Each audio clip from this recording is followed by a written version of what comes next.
9 matchs au programme cette nuit en NBA, j'espère que vous avez la forme, j'espère que vous êtes chaud, on va analyser tout ça pour vous aider dans vos pronostics.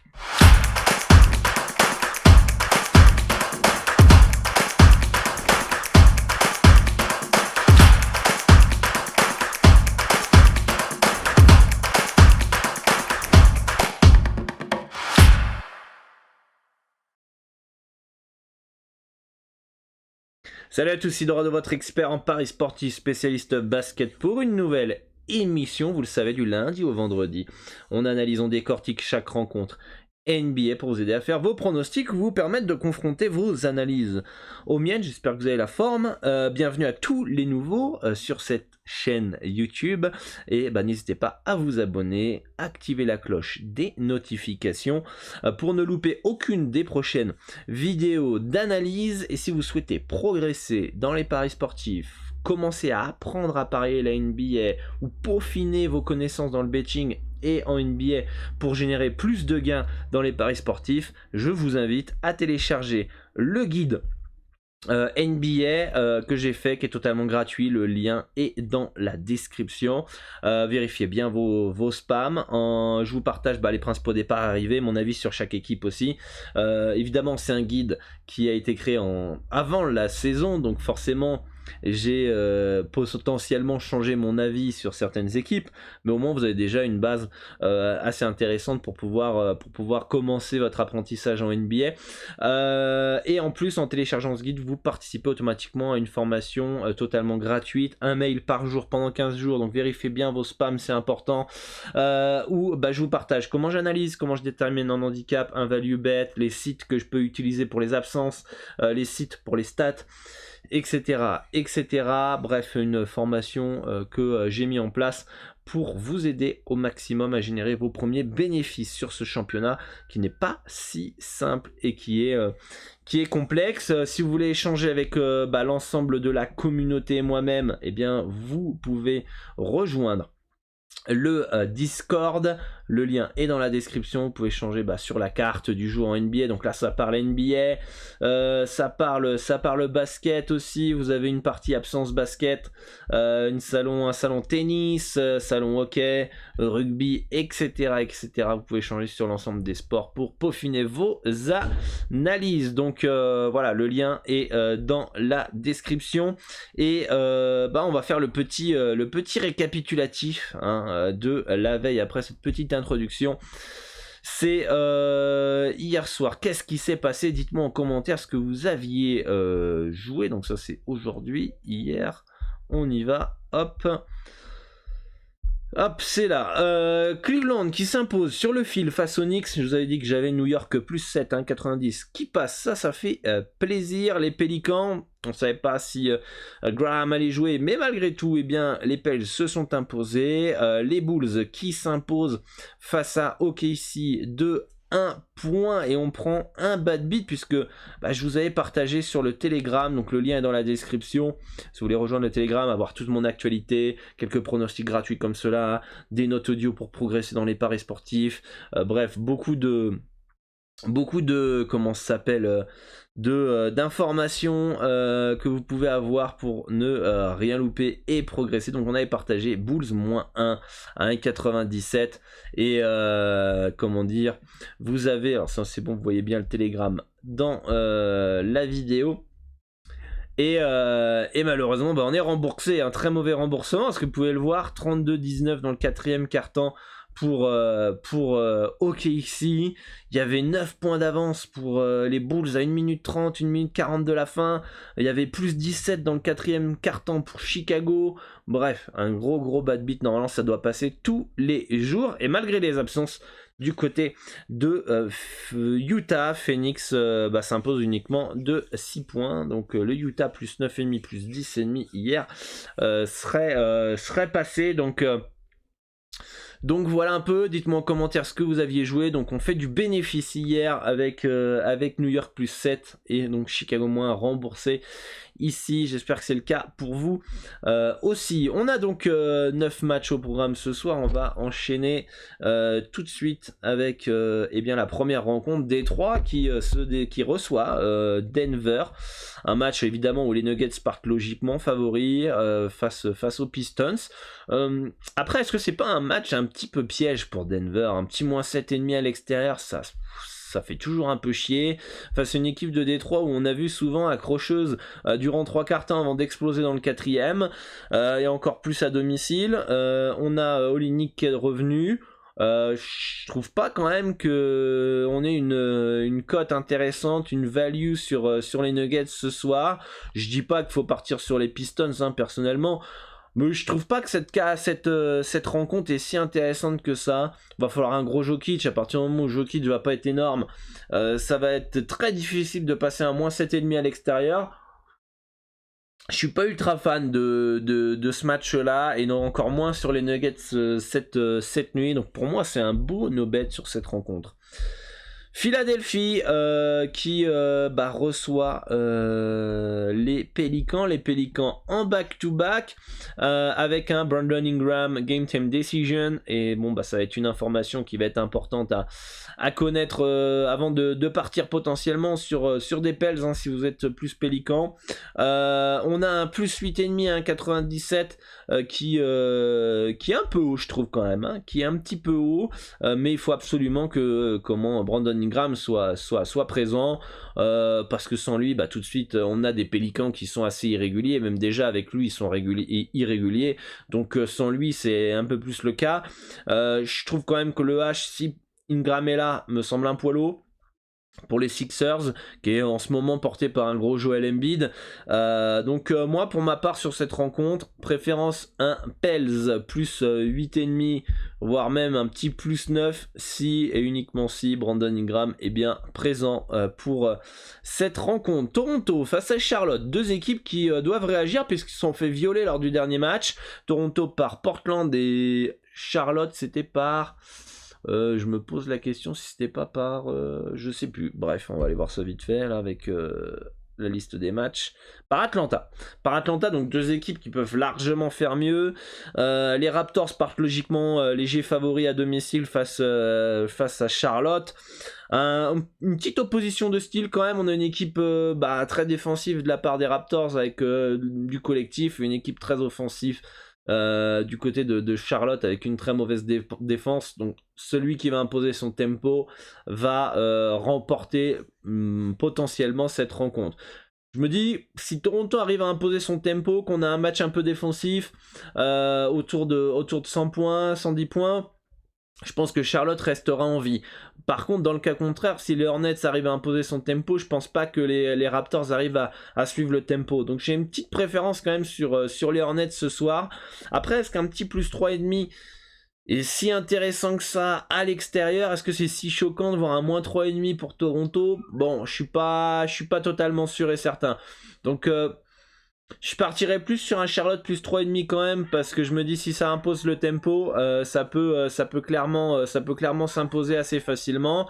Même dans un match assez disputé, il y a assez de talent pour pouvoir l'emporter, ou alors rester dans le petit H. Je pense que soit il y a value sur Charlotte, soit c'est un F0. En tout cas, je pense pas qu'on ait de value sur les Raptors. En plus, attendons quand même une petite information qui peut être importante. On a Gordon Hayward qui est going time decision dans cette rencontre. Donc quand même préférence sur les Hornets malgré tout.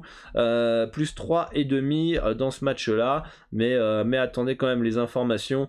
Et je pense que soit c'est F0 et donc il n'y a pas de value sur Charlotte plus 3,5, soit on a une value sur les Hornets. Les Clippers de Los Angeles qui se déplacent à Washington. Washington qui est pas ouf en ce moment, qui a pris une grosse fessée là dernièrement face à Boston. Les Clippers qui, avec des joueurs revanchards, sont plutôt accrocheurs, notamment face à Philadelphie. Je pense que les Wizards partent logiquement favoris dans cette rencontre. D'ailleurs, je suis plutôt fan de Washington cette nuit. Après, est-ce que j'aurais aimé un un H un peu moins important. Là, moins 4,5, ça fait une victoire globalement selon les books entre 1 et 10 points de Washington. Ça me semble l'écart un peu le plus probable. D'ailleurs, si on va aller chercher la cote à 2, c'est un moins 5. C'est un moins 5, donc ça fait que ça va gagner entre 1 et 10 points la plupart du temps. Je pense que c'est l'écart le plus probable dans ce match-là.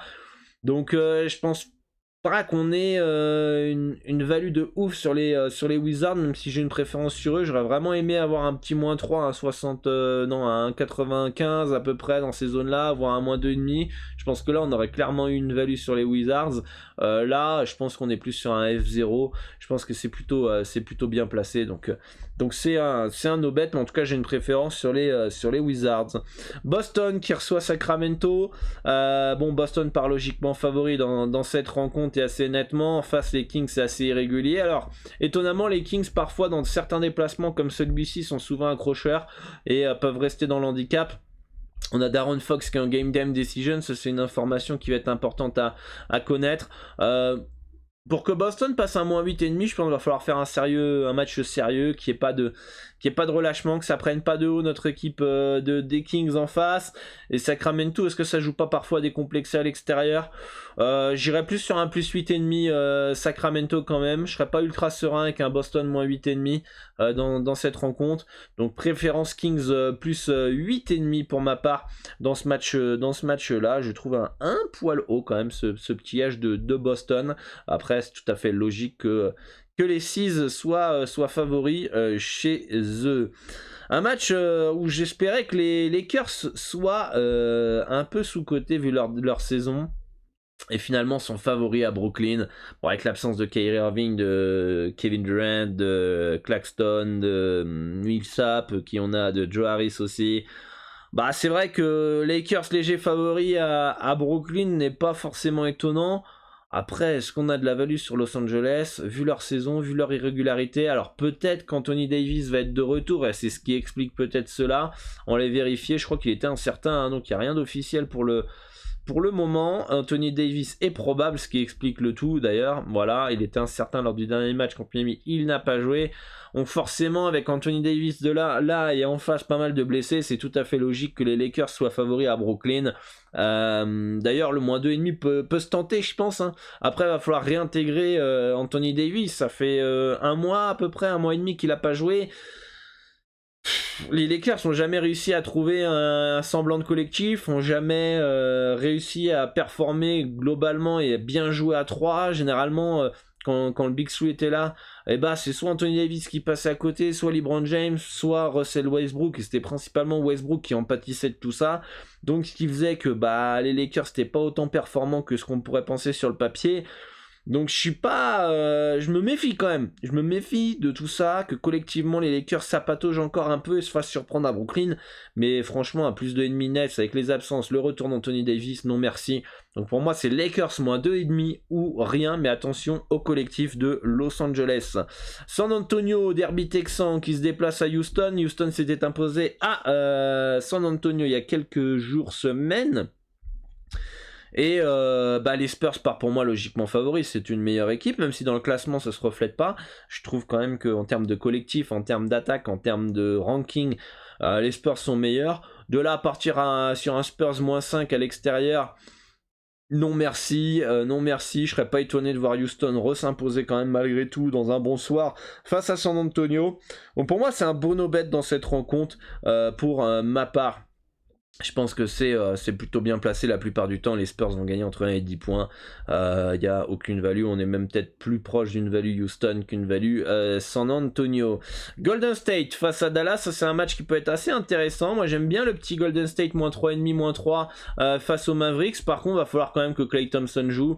On a vu quand même qu'avec l'absence de Klay Thompson plus Iguodala plus Draymond Green, ça a galéré. Ça a galéré les Warriors, ça a galéré à battre Houston, ça a galéré à battre qui dernièrement Utah, privé de Donovan Mitchell. Je pense que Klay Thompson est très, très important, mais surtout Draymond Green et Iguodala dans le QI basket, dans l'expérience, dans la défense.